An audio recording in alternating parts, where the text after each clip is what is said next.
Hi நண்பா, நான் உங்கள் ரேஷ்வன் மணி.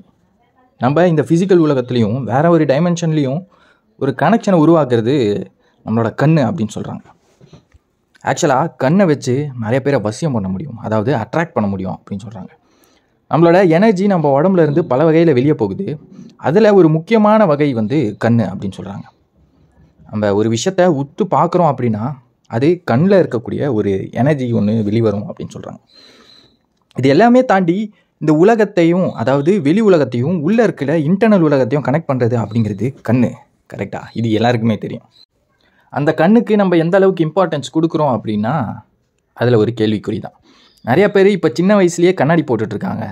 நம்ம கண்ணாடி போட ஆரம்பித்தோம் அப்படின்னா நம்மளோட கண்ணுக்குள்ளேருந்து வெளியே வர எனர்ஜி, அது மற்றவங்கள இம்பேக்ட் பண்ணுற ஒரு பவர், இது எல்லாமே கம்மியாகும். அப்போது உண்மையாலே கண்ணோட பவர் கம்மியாகுதா, இல்லை டாக்டர்ஸ் அவங்களோட ஒரு வியாபாரத்துக்காகவும் ஒரு அரசியலுக்காகவும் கண்ணாடியை நம்மளை மாட்டி விட்டுறாங்களா? இது கொஞ்ச நாள்லேயே சரியாயிடும் அப்படின்னு நிறைய பேர் சொல்கிறாங்க. ஆனால் அந்த மாதிரி பவர் சரியாகி நான் நிறைய பேரை பார்த்தது கிடையாது. ஒரு வாட்டி நம்ம கண்ணாடி போட ஆரம்பித்தோம் அப்படின்னா பர்மனெண்ட்டாக கண்ணாடி போட ஆரம்பிச்சிருவோம். ஏன், நானே கண்ணாடி போட்டிருக்கேன். நிறைய வீடியோஸில் நீங்கள் பார்த்துருப்பீங்க, பழைய வீடியோஸில் இல்லை பழைய ஃபோட்டோஸில், என்னோடய இன்ஸ்டாகிராம் ஐடியிலலாம். ஆனால் அந்த கண்ணாடி போட்டதில் இருந்து என்னோடய கண் அப்படிங்கிறது இன்னும் கொஞ்சம் தான் மோசமாச்சு. அந்த கண்ணாடியை கழட்டிட்டா எனக்கு சுத்தமாக தெரியல. அப்போது நான் முடிவு பண்ணேன், என்னோடய கண்ணோட பவரை இன்க்ரீஸ் பண்ணணும் அப்படின்னு சொல்லிட்டு.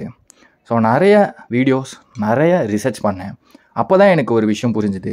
நம்ம உடம்பு தன்னைத்தானே சரி பண்ணிக்கிட்டே இருக்கும், எல்லா விஷயத்தையும், இன்க்ளூடிங் கேன்சர் செல்ஸ். அப்போது நம்ம உடம்புல என்னென்னலாம் டிஃபெக்ட் இருக்குதோ அது எல்லாமே அதுவே சரி பண்ணிக்கக்கூடிய பவர் அதுக்கிட்டே இருக்குது. அப்போ நம்ம என்ன பண்ணுறோம் அப்படின்னா அந்த பவரை தடுக்க பார்க்குறோம். ஏதோ ஒரு விஷயத்தை வச்சு அதுக்கு ஒரு பவர் செயல்படக்கூடிய அந்த ஒரு விஷயத்தை அதுக்கு நம்ம தரமாட்டிக்கிறோம். அதே மாதிரி தான் இந்த கண்ணில் கண்ணாடி போடுறது அப்படிங்கிறது. நிறைய பேர் ரொம்ப கண்ணாடி போட்டு ரொம்ப நாளாக இருந்திருப்பீங்க. கண்ணாடி போடாமல் என்னால் இருக்கவே முடியாது அப்படிங்கிற நிலைமைக்கு கூட வந்திருப்பீங்க. ஆனால் இந்த ஒரு ப்ராக்டிஸை பண்ணும்பொழுது உங்கள் கண்ணுக்குள்ளே ஒரு சக்தி உருவாகும். அதாவது வசிய சக்தின்னு சொல்லுவாங்க இல்லையா, அட்ராக்டிவ் பவர். இந்த சக்தியை உருவாக்க முடியும். இல்லை, நான் கண்ணாடி போட்டிருக்கேன், என் கண்ணில் நிறையா பவர் இருக்குது அப்படின்னா அந்த பவரை மைனஸ் பண்ணி உங்களோட கண்ணை கண்ணாடி இல்லாமையே பார்க்க வைக்க முடியும். இது 100% ட்ரூ. இதை பண்ணுறது மூலியமாக, அதாவது ஒரு நாளைக்கு 5 நிமிஷம் டைம் ஸ்பெண்ட் பண்ணுங்களேன். 5 நிமிஷம் டைம் பண்ணுறது மூலியமாக உங்களால் லைஃப் ஃபுல்லாக கண்ணாடியே போடாமல் இருக்க முடியும்.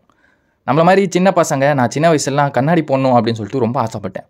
நான் கண்ணாடி போட்டதுக்கப்புறம் தான் தெரிஞ்சுது அது எவ்வளோ டார்ச்சர் அப்படின்னு சொல்லிட்டு. கண்ணாடியை கண்ணில் போட்டால் அழகாக இருக்கும் அப்படிங்கிற மித்து, அதெல்லாம் வச்சுக்கிட்டு நம்ம கண்ணாடி போடணும் அப்படின்னு சொல்லிட்டு நினச்சிங்க, என்னோடய பவரை ஆட்டோமேட்டிக்காக நானே கம்மியாகணும்னு நினச்சிங்க அப்படின்னா கடைசியில் வருத்தப்படுவீங்க.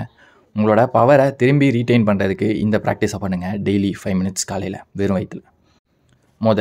உங்களோட கண்ணை கழுவிடுங்க. நல்லா கழுவிட்டு ஒரு இடத்துல உக்காந்துட்டு கண்ணோட ரைட்டோட எக்ஸ்ட்ரீம் போங்க பாருங்கள், கண்ணோட லெஃப்டோட எக்ஸ்ட்ரீம் போங்க பாருங்கள். ஆனால் ஃபேஸ் ஒரே இடத்துல தான் இருக்கணும். கண்ணோட ஐபால் மட்டும் ரைட்டோட எக்ஸ்ட்ரீமுக்கும் லெஃப்டோட எக்ஸ்ட்ரீமுக்கும் போயிட்டு வரணும். இது 10 வாட்டி பண்ணுங்கள்.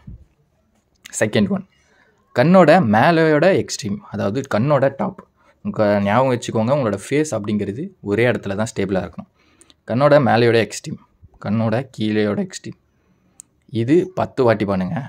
அண்ட் 3வது, அதாவது கண்ணோட ரைட்டுக்கும் டாப்புக்கும் நடுவில் இருக்கும் பார்த்தீங்களா, அது ரைட்லேயும் அதை பாருங்கள், கீழே லெஃப்ட்லேயும் அதை பாருங்கள். இது 10 வாட்டி. அதே மாதிரி தான் கீழேயும் கண்ணோட ரைட்லேயும் நடுவு பகுதி. இப்போ நீங்கள் கீழே பார்த்தீங்க, கண்ணோட ரைட்டு பார்த்தீங்க, இது ரெண்டுத்துக்கும் நடுவில் ஒரு கேப் இருக்கும் இல்லையா, அந்த கேப்பை மிஸ் பண்ணியிருப்பீங்க, அதை பாருங்கள். அதே மாதிரி தான் ரைட்லேயும், அதே மாதிரி தான் லெஃப்ட்லேயும் மேலேயும். இதை ஒரு 10 வாட்டி பண்ணுங்கள்.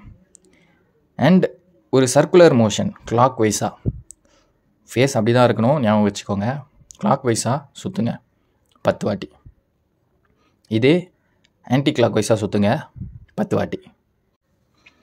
லாஸ்ட் விஷயம் என்னென்னா, கண்ணை சிமிட்டிகிட்டே இருங்க. இதுக்கு ஒரு 1 மினிட் 2 மினிட் டைம் வச்சுக்கோங்க. கண்ணை சிமிட்டிகிட்டே இருங்க. இந்த சிமிட்டுற ஒரு விஷயம் என்னென்னா, உங்களோட கம்ப்யூட்டரில் ரெஃப்ரெஷ் பட்டன் அமுக்குறீங்க இல்லையா, அதே மாதிரியான ஒரு விஷயந்தான். இந்த ப்ராக்டிஸை தான் நான் ரொம்ப நாளாக பண்ணிக்கிட்டு இருந்தேன். அண்ட் இந்த கண்ணை ரெஃப்ரெஷ் பண்ணுற மாதிரின்னு சொன்னேன் பார்த்தீங்களா, கண்ணை சிமிட்டிக்கிட்டே இருக்கிறது, இந்த விஷயத்த எப்பப்பெல்லாம் நான் சும்மா இருக்கிறேனோ அப்பப்பெல்லாம் பண்ணிகிட்ருப்பேன். பப்ளிக்கில் இருந்தால் கையை வச்சு கண்ணை மூடிட்டு கண்ணில் அப்படி பண்ணிக்கிட்டு இருப்பேன். ஏன்னா மற்றவங்க பார்த்தா பைத்தியக்காரன் நினைக்கக்கூடாது இல்லையா? இந்த சொசைட்டிலையும் நம்ம கரெக்டாக வாழணும்ல. ஸோ இப்போ பண்ணுற இந்த விஷயம் மிகப்பெரிய பவர்ஃபுல்லான ஒரு விஷயம்.